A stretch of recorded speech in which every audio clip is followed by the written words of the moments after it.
Hello, I'm Dr. Stephen Hassan with the Freedom of Mind Resource Center in Massachusetts, United States.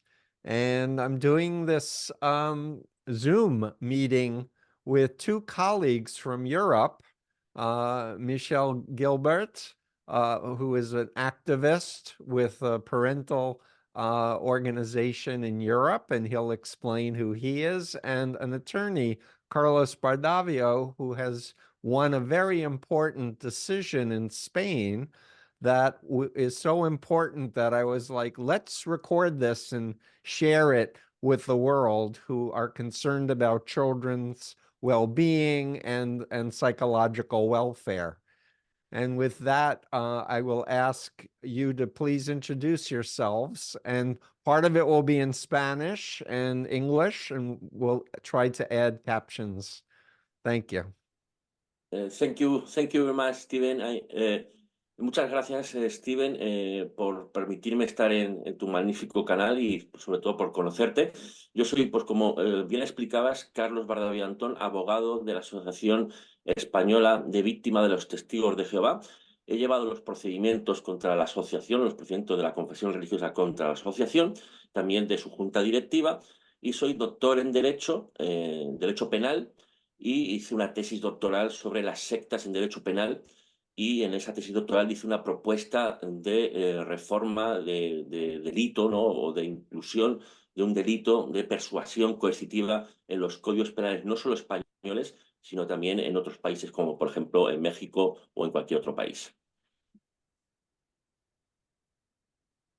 Hello, I am Michel Gilbert from the Parental Network in Europe.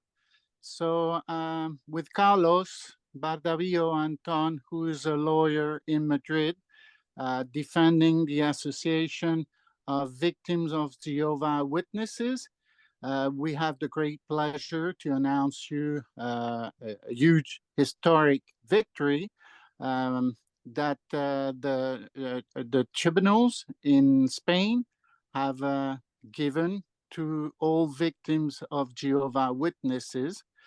Carlos Bardavío Antón, he's a doctor of criminal law, and he's also giving a project of coercive persuasion that is a project of law in Spain. He has made many books on criminal law, cults, especially in Spain, but also in Mexico. Yeah, that's great.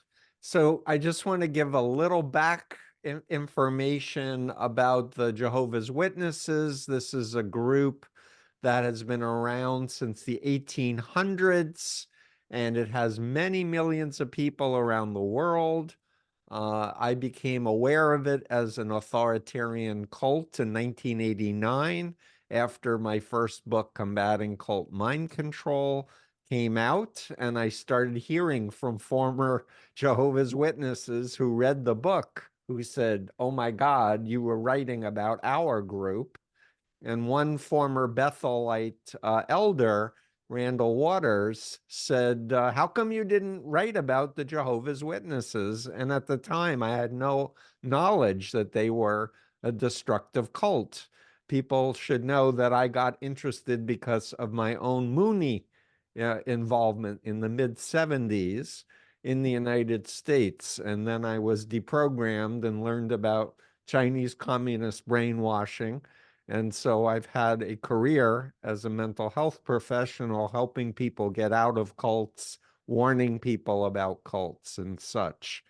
And so I'm very aware of the abuse in the Jehovah's Witnesses organization, the pedophilia problem, the blood transfusion problem, the excommunication, disfellowshipping problem where people are cut off from their own family. I'm very aware of corporal punishment and how even young children are programmed to fear Armageddon, and women are treated as second-class citizens. So I'm just naming off the top of my head a few of the problems with this group. So I'm very excited, Carlos, to hear of your victory. Congratulations.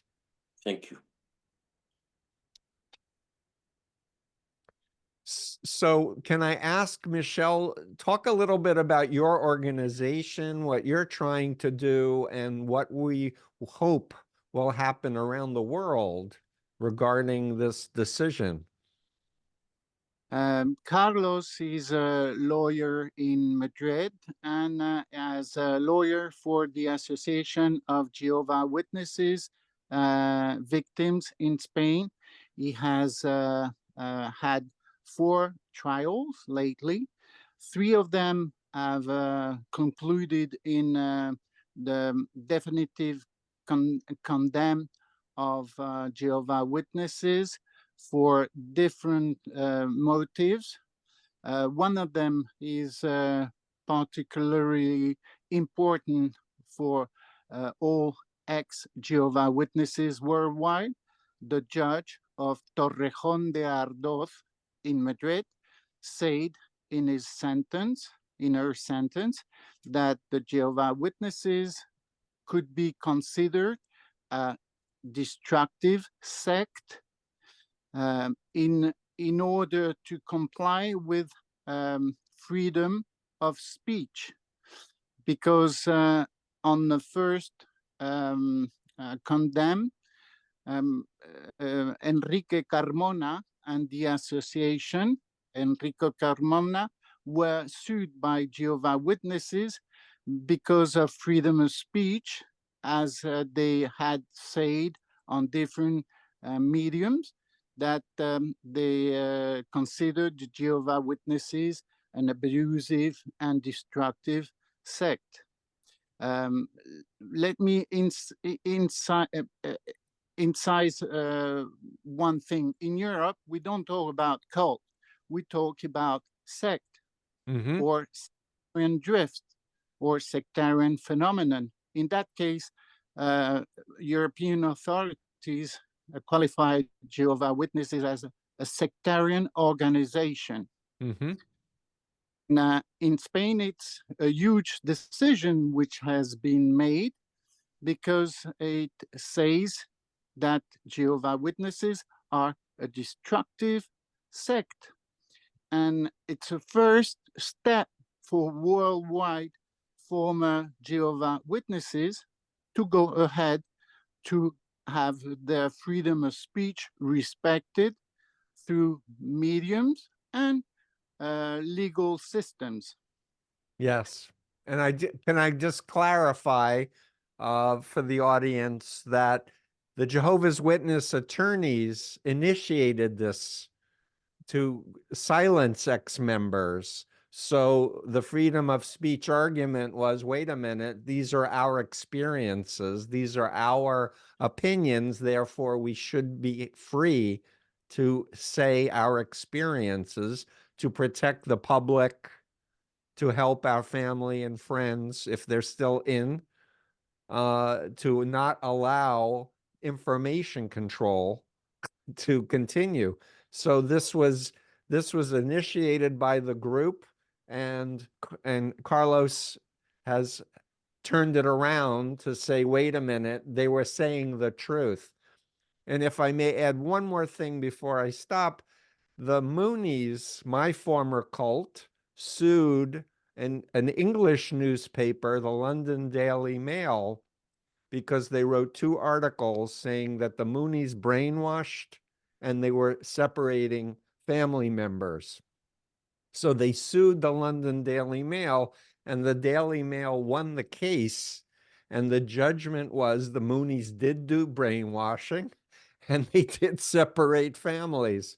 So there's a historic history, at least in another country, that the cults who have a lot of money are trying to use the legal system to advance their power, but the truth comes out. Carlos. Carlos, did you understand my English? Yeah. Sorry, can you translate me? Yes, please translate, Michel, for Carlos. Brevemente. Steven tuvo problemas en Londres hace unos años atrás con la secta Moon, que le inquietó a raíz de unos artículos en un periódico inglés. Y entonces, pues, ganó el periódico las demandas contra esta organización. Y entonces, pues, de alguna manera, está muy contento porque es la segunda decisión y sentencia histórica, la que acabas de tener con los testigos de Jehová. ¿Podrías ampliar más información en español, por favor? Porque tú eres el abogado. Sí, thank you, Steven and Michel. Hay una cosa muy importante en esta sentencia, y es que no solo declara la libertad de expresión, para decir que es una secta destructiva, etcétera, etcétera, que entraremos en pormenores, sino declara la libertad de información, que es otro derecho fundamental, libertad de información, y en Europa, para poder ejercitar ese derecho de libertad de información, la información tiene que ser veraz, que no es lo mismo que verdad. Verdad es the truth. Veraz, eso es algo que está cercano a la verdad, es decir, que se basa en algo. La jueza de Torrejón de Ardoz dice que todas estas manifestaciones de la Asociación Española de Víctimas de Testigos de Jehová, secta destructiva, ostracismo social o muerte social, trastornos psicológicos causados por el ostracismo social, encubrimiento de abusos sexuales, discriminación a la mujer, discriminación al grupo LGTBI o homosexuales. Esto, que es el grosso, dice la jueza que es veraz. Y por lo tanto, no solo hemos ganado por libertad de expresión, sino mejor aún, por libertad de información, porque la información es veraz. Y es veraz porque se basa en las declaraciones de las víctimas, en las declaraciones de los medios de comunicación y, ojo, lo más importante, en los propios textos de los testigos de Jehová. So, Stephen, as Carlos is saying, the sentence, the decision of the judge of Torrejón de Ardoz in Spain said that it's not only a question of freedom of speech, it's also a question of freedom of information, as the victims are considered to have a trustworthy information to give by their life and their sufferings. So they want to respect that trustworthy word of victims. And in that sense, victims are recognized as victims by the legal system. Very, very important. And let me say that the public, because we don't understand, most people don't understand social psychology, most people blame victims of mind control cults or sects being stupid, uneducated, needing to be controlled, all kinds of fallacies, because they don't understand how the human mind works or how social psychology works. So that's been part of my effort, I'm sure Carlos as well, to explain, no, human beings have gaps and flaws, and we need education to have a clarity over how to tell. And I will hold up my influence continuum, which there's a Spanish edition on my website. Ethical influence is informed consent versus lies, withholding information, distorting information, lies, recognizing the individual's right to their conscience. No, you have to follow the leadership or the dogma. So there's a system to think about healthy religions, destructive groups. And I referred to my BITE model, which I did the first scientific model controlling behavior, information, thoughts, and emotions. If you can control these 4 dimensions, you can control people and make them into slaves. So my dissertation uses trafficking, which is an international crime, as the foundation, because trafficking says fraud, force, or coercion. And the BITE model covers all 3 in detail. Sí. Tradúceme brevemente, aunque yo más o menos he entendido, más o menos, pero brevemente. Un análisis sobre la influencia continua Sí. y entonces separa las religiones de las sectas en términos de abuso psicológico, impedimento a la libertad de expresión, y entonces eso ha hecho un inciso en español para que se pueda entender ya ahora en español. Entiendo. Mira, solo hacer una precisión, y es que a raíz de lo que está diciendo Steven, la sentencia declara algo muy importante. Dice que hay veracidad en que los testigos de Jehová utilizan un control excesivo sobre sus miembros. Y esta frase, estas 2 palabras, control excesivo sobre sus miembros, es lo que le hace llegar a concluir, entre otras cosas, que es hay veracidad en que es una secta destructiva. There's a truth in the sentence. It says it has truth. To say it's a destructive sect as it has mind abuse. Y es control excesivo. O sea, no sé cómo traducirías excessive control. Esto no. Oh, excessive control. Is that Yes. right? It's very Steven? exciting. It's very exciting because we need, I think, my belief is that the world with the internet now, with social media, if we don't have clarity about information and what's ethical influence and what's unethical influence, if we can't look for facts and proof, then it becomes a big confusion, which authoritarian dictators want. They want confusion because when people are overwhelmed and confused, they want some daddy figure to tell them what to do. Because what happens in the mind when we're afraid, we regress to childhood. Our frontal cortex goes offline because we're so emotionally aroused in a negative way. Un matiz más, le puedes decir, hay otra sentencia que es la de Gabriel Pedrero, que salió la semana pasada, que es contra un miembro, que también hemos ganado al 100%, y en esa sentencia añade la jueza algo muy interesante a lo del control excesivo, y es que la jueza considera veraz, que no es verdad, la palabra verdad es the truth, pero veraz es cercano a la verdad, ¿no?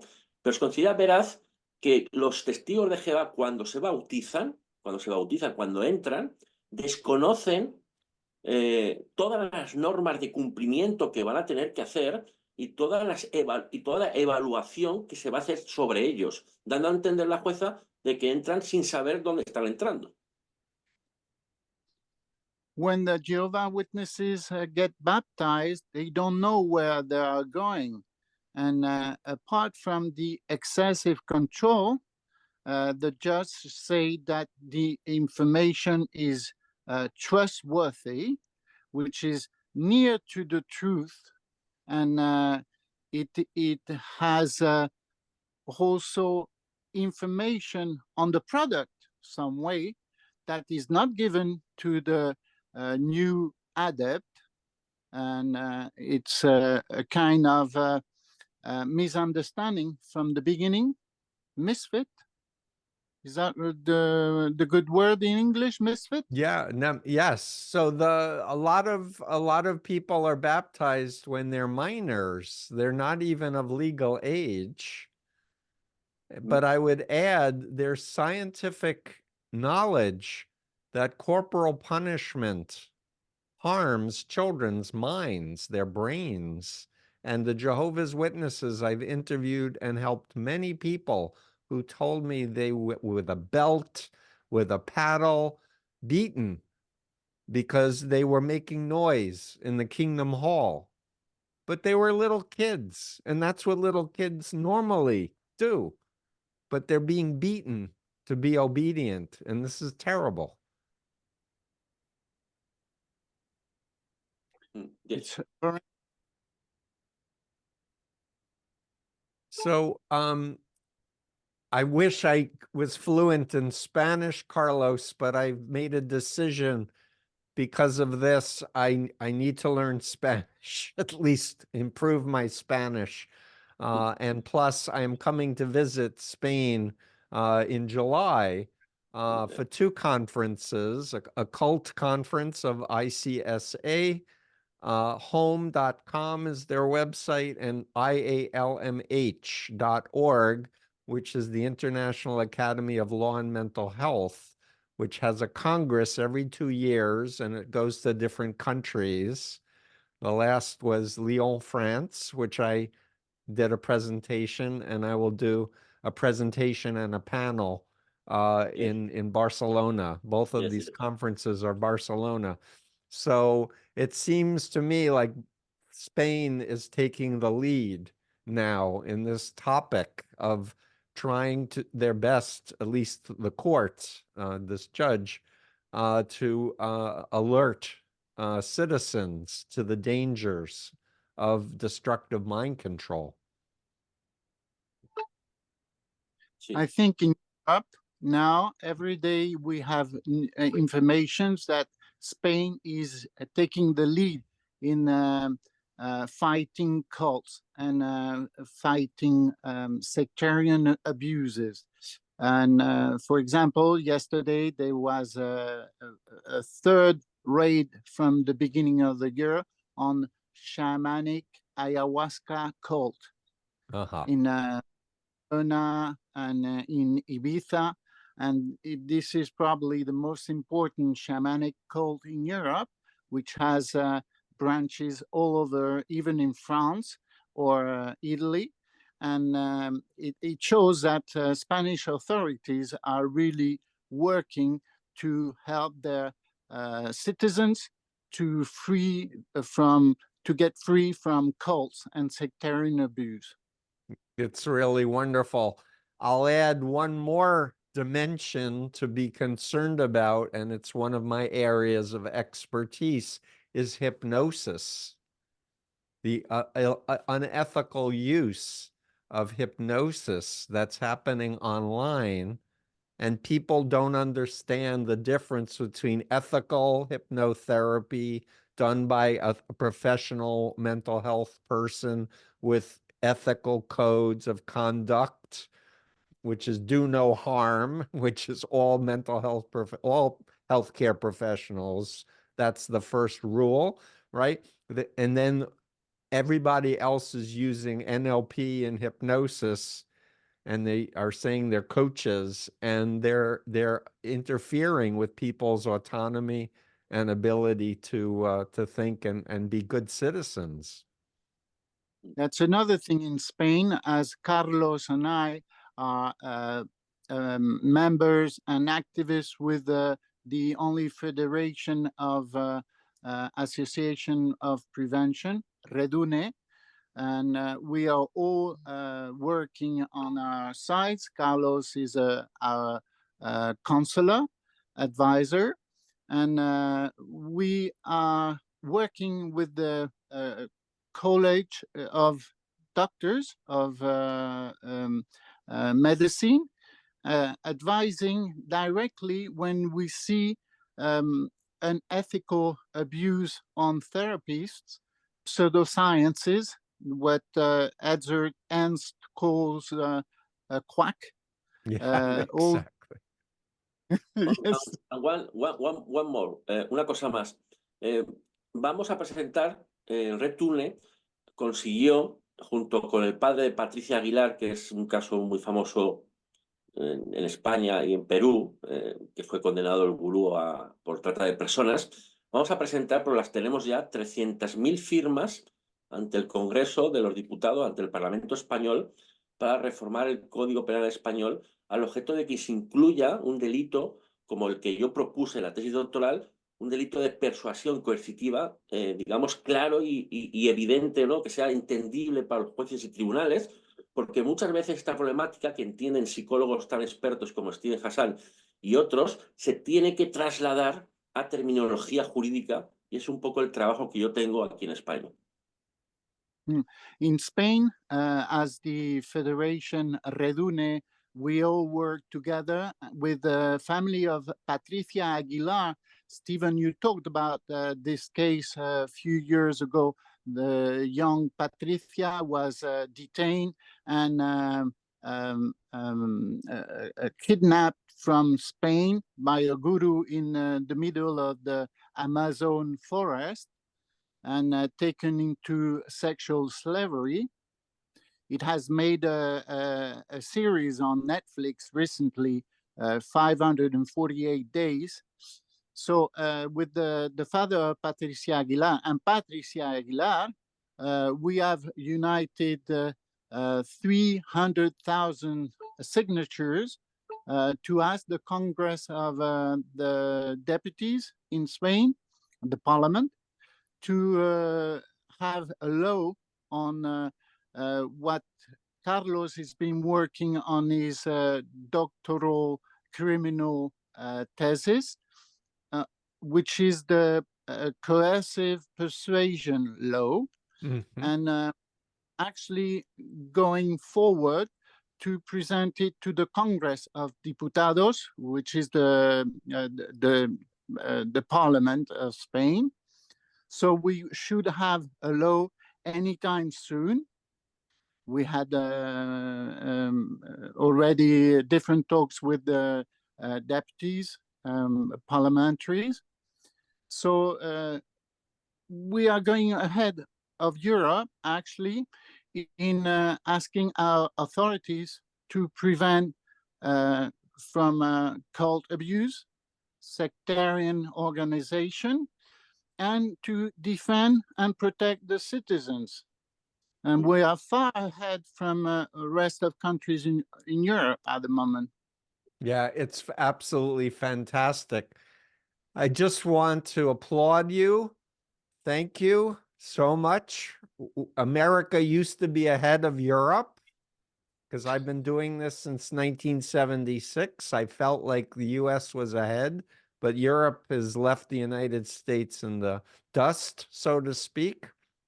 I want to just add another thing to our talk today, and that is, as the tobacco industry hired so-called experts to say tobacco doesn't cause cancer, oil countries and corporations have hired the same people, believe it or not, to say there's no proof that oil production and fossil fuels creates global warming when there's absolute proof that it does. And like these two industries, there are organizations of destructive cults who have hired apologists or propagandists to say there's no proof of brainwashing, there's no science, we need to have freedom of religion, we can't criticize anything if it's a religion. And as a religious person myself and a spiritual person myself, I say, no, no, no, no. There are ethical religious groups and spiritual groups that are based on love and on truth and on compassion and charity and caring for the downtrodden. And then there are destructive cults hiding behind religious freedom. to say, no, you can't go there. These are new religious movements. So I've been speaking out against these apologists, Massimo Intravigne, Eileen Barker from the UK, who said, she wrote a book saying the Moonies did no brainwashing. And I actually talked with her and I said, come on. And anyway, she made a career going to Mooney conferences and helping my former cult. And lastly, I literally just found out my cult, former cult, was behind global climate science denial for Ah, 50 years through the Washington Times Foundation. This is according to a very scholarly book that said the Washington Times Foundation of the Moonies is the front for all of this disinformation. So I have a personal feeling to speak out against the Moonies that have a M16 gun, M15 gun factory in the United States, are involved with the Japanese situation. some press agencies also, Stephen. They have a newspaper, the Washington Times, and they have other agencies. In fact, during January 6th, the physical coup attempt, Sean Moon said it was Antifa, and the Washington Times, the Mooney paper, said it was Antifa. It was just disinformation from these authoritarians. So we have to warn everyone and to teach everyone how to control their own minds, how to discern what's truth and what's factual and what is life-sustaining. And we have to warn and protect people from letting these groups take away our freedoms. Mhm. And Michel, that's ¿me puedes resumir muy poquito, un poquito, solo para introducir yo alguna respuesta? entonces he's going to introduce some answers to what you said. Please. Sí, brevemente. No, quiero decir, no, te preguntaba a ti, Michel, si me puedes traducir brevemente lo que habéis hablado para yo introducir alguna apreciación. Hablando de los grupos de presión y lobbies que se están montando para poder desinformar sobre esa victoria, y él hablaba de toda la desinformación que se ha producido a raíz de su combate desde hace 47 años. 47 years, Stephen, isn't it? Yes, 47 years since my deprogramming from the Moonies. So I was recruited in 1974. So 50 years ago, my life was changed by cults. Claro, entonces voy a hacer una apreciación. Yo creo que uno de los problemas por los cuales no se ha regulado mundialmente esta problemática de forma clara en los códigos penales o leyes penales es que se ha llamado habitualmente leyes antisectas. Esto ya crea un problema comunicativo con la libertad religiosa, ¿no? La propuesta que yo hago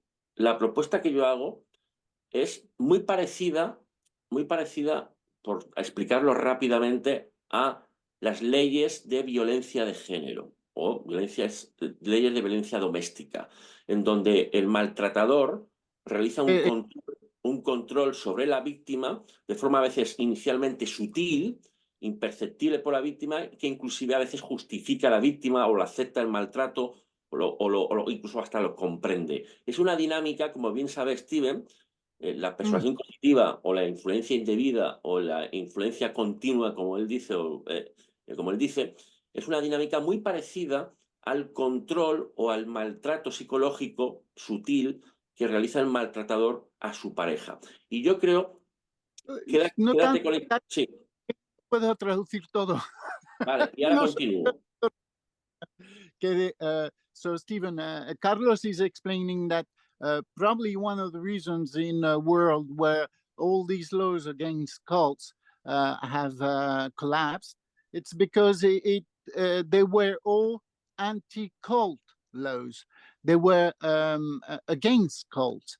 What Carlos and Redune we are intending in Spain is to propose a law which is quite similar to those of domestic and familiar violence, which is much more subtle, Subtle, yeah. Subtle.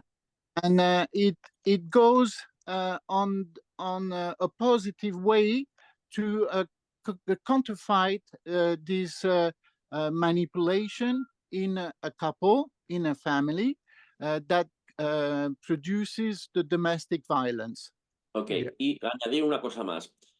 Esto es una forma de explicar a los legisladores lo que dicen los psicólogos dentro de la persuasión coercitiva.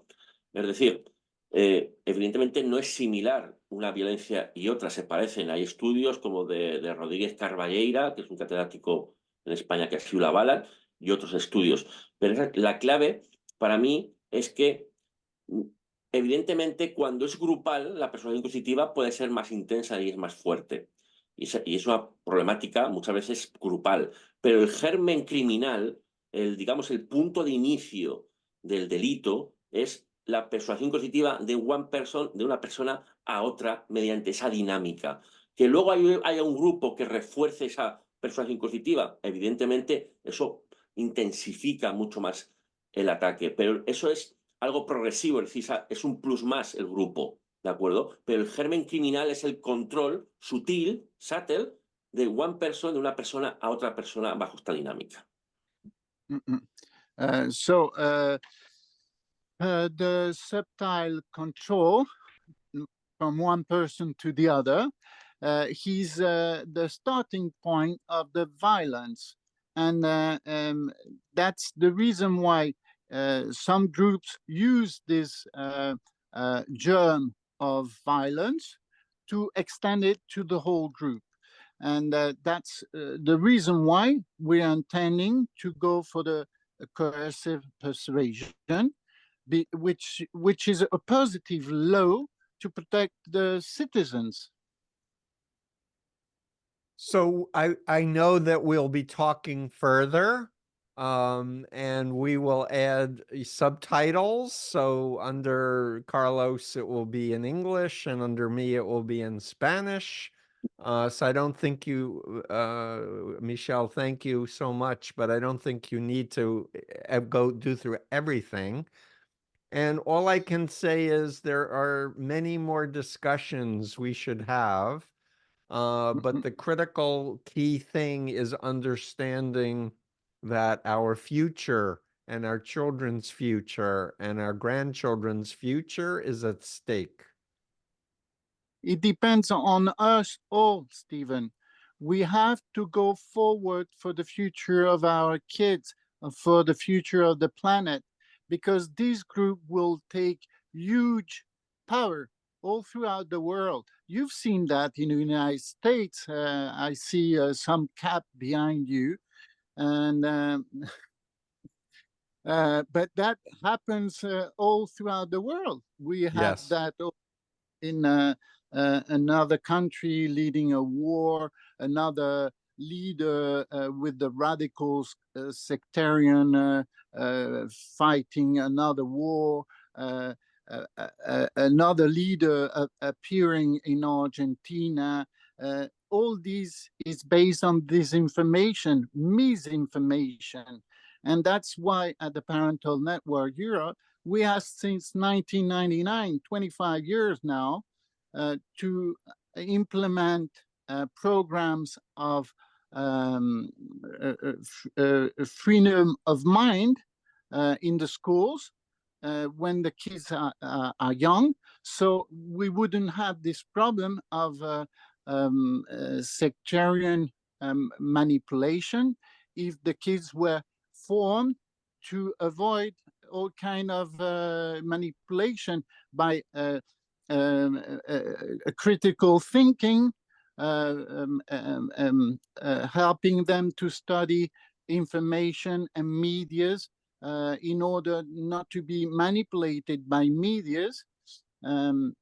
That's why also when you were talking about some lobbies trying to disinform or misinform about this decision or about all the critics like you are and professionals. We have a friend in Quebec, Arnaud, who has studied what was being said by some minimal person, and he has discovered that he was totally lying. It's a lie. Sí, And ¿puedes añadir una cosa, Michel? Que efectivamente esa desinformación que están haciendo algunos grupos lobby, sobre todo, por ejemplo, ahora con los testigos de Jehová, uno de ellos que conoce bien Steven Hassan es Máximo Introvigne, que en su web, en su revista, está tergiversando, está manipulando la información de las sentencias que hemos ganado, ¿de acuerdo? Cualquiera que quiera leer las sentencias en español y en inglés las tienen en mi página web de mi despacho, de Bardavío Abogados, y pueden entrar a ver las sentencias en español y en inglés e informarse realmente de las sentencias. El señor Máximo Introvigne está tergiversando la información. So everybody can see on the website of Carlos Bardavío Antón in Madrid, lawyer, the decision, the sentences, the 3 sentences he has had recently for the Association of Jehovah Witnesses Victims. So the truth is there. You just have to click on the website. Also, if you want some real authentic official sources, El Consejo del Poder Judicial, which is the legal system authority in Spain, publishes the decisions on its website. It's public. Everybody can just study them. And so just never fall into disinformation, misinformation, or lies in that case. Yes. So we're going to need to wrap up, but I want to make a clarification, if I may. My understanding is disinformation is when it's intentional lying, and lying, overt lying, or distorting or leaving out vital information, but it's intentional. Misinformation is incorrect information, but it's not intentional. It's from ignorance. So what these propagandists are doing is disinformation, in my professional opinion. So we want to use, the clarification point on that. And we will put the links in the video, and we'll make a blog, and we'll give people more tools. We'll have a transcript we can offer that hopefully will have the correct Spanish and English for people to also check. And we'll do more future conversations, I hope, as we wrap up. Any last words, Carlos and Michel, please? Sí, o sea, si no he entendido mal, Michel, estamos terminando ya la entrevista y me pregunta si quiero decir unas últimas palabras, ¿no? Bien. Y estaba aclarando sobre el tema de desinformación, una mentira clara, y misinformación, que es una falta de información, lo que hacen los propagadores de la palabra de mínimo. Ya, ok. Yo solo quiero decir una última cosa. Esta sentencia que hemos ganado dice una última cosa que me pareció brillante, y es que dice la jueza: por muy sagrados que sean los dogmas de una religión, ojo, que están aplicados por seres humanos. Es decir, está dando a entender que por muy sagrado que sea la libertad religiosa, hay seres humanos que pueden hacer daño a través de sus principios, ¿no? Es decir, sí, hay como dice la jueza, un control excesivo y un ostracismo o muerte social que llevan a la jueza a requerir los poderes públicos para proteger a la familia, puesto que ese ostracismo social o muerte social rompe las familias. So the judge declared also in the last of the 3 sentences decisions, which was published this week, that excessive control made by this destructive sect produces that families are broken apart, and it alterates the thinking of the individual. So the judge doesn't say nothing about the dogma. Dogmas exist. They can be protected by the laws as dogmas, but dogmas are followed by adepts or devotees, and these persons distort the truth of a religion or a sect, a destructive sect in that case. Now we can say I'm based in the border of Spain, in Spanish territory. Carlos is in Madrid. We can say that Jehovah Witnesses is a destructive sect. But I want to emphasize, Stephen, be all careful to use that word, Sect. destructive sect, in other countries except from Spain. Now, Spanish authorities protect citizens with their freedom of speech, which is not the case in other countries, actually. Right. Good. Great. Thank you. Muchas gracias, señora. I have to learn Spanish. I have to learn French, Michel. Very much. Thank you very much, Stephen. I'm very happy for this interview, and I hope meeting with you in Barcelona in our presentation conference in Barcelona in ICSA, no? Yes, I look forward. And I invite you to the International Conference of Law and Mental Health. It's important to present there too, I think.